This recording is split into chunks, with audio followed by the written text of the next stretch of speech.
Hey everybody, good to see you again. It's been a while. I've been kind of shut down by the rain a little bit, but I'm back again. I'm up in a place called Westlake Village. Have a date in a little while, and I'm going to share a piece with you. It's called Buenos Dias.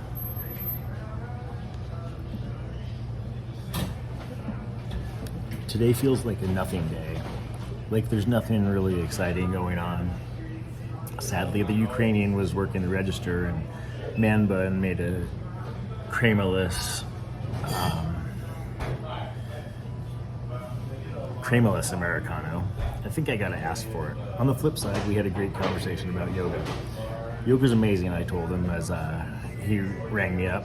I can't believe how good my body feels. I quit going to studios because I was so sick of the loud music and teachers telling me to do things my body didn't want to do.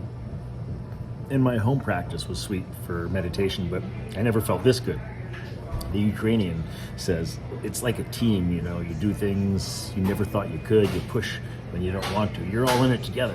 Wow, I said, I never really thought about it like that. Man bun. He's like, looks over, he's like, I like Tequila Yoga. 2 shots, 45 minutes. He demonstrates, we all laugh, and I sit down. Monet texts me a Buenos Dias GIF and says she's up for a sunset picnic on the beach. Reminds me that she doesn't eat meat or cheese. I write back to her in Spanish since she opened the door. I thought she was part Latina, but she told me she was just half black, so I guess I just presumed the other half was white. Martell needed a ride home after the team left for Michigan State.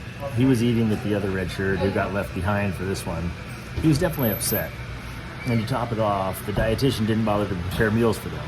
And when he asked her, she just said no. I don't think she's ever apologized for anything in her life. I love how his language is getting strong.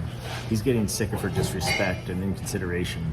We're all held to high standards, he said, and she's the dietitian. I'm always trying to teach him about white privilege, even though I'm not sure how much he can pull off. The white blonde administrator probably ate it, I said. Dad, I don't think it's about race. Well, I'm not saying it's overt racism, but when the orders come down from above that a white female administrator is going while 2 black team members are staying home, to me it reeks of systemic racism. He doesn't say anything about it, neither do I. He gets out, bye Dad, I love you. I love you too, Martell. I'm really proud of you for saying something to the coaches. That was a clever response. He smiles. The coach was teasing him because they weren't paying attention while the team was prepping for the game. You jokers could learn something from watching. Yeah, we could probably learn something from going to the Michigan game, he says back to the coach. So he thought the guys had some shit to do. He was getting mixed messages about why he wasn't going.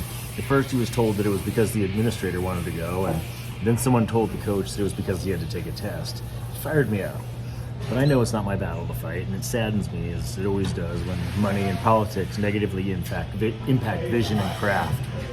I did have a mini epiphany today when I was sitting on my meditation cushion. I had such a great talk with Valley last night. I'd already written about my experience with Jessica, but I didn't read it aloud and publish it. It made me curious about how sharing out loud impacts how my writing heals me. I shared with her how good it felt to be completely candid with women I'm dating, kind of how our relationship is. I've been trying to emulate that so I can change the cycle. I told her everything except about the other women in my life. I'm not sure if all the details are necessary, but I do think the gist is important. Anyhow, I'm super excited to see Monet again. The anxiety I had from her not texting back on my timeline seems relatively insignificant, but I am excited I can run it by my therapist tomorrow before the date. I realize that I want to tell Monet a couple things. The first thing I feel like I want her to know is that even though I'm still unhinged, I really only have feelings for her. And part of the reason I was all emotional was because I have anxiety attachment issues. So when I don't hear from her, I start to worry, and it takes a lot of emotional regulation for me to talk myself down and remember how I feel, that I have no reason not to trust her. And what was adding to my stress is that day I had a date on Saturday with someone that I wasn't that attracted to, but wanted to maintain a friendship with, and a professional relationship as well. I always want her to know that I'm really trying to be more honest with myself and with other people.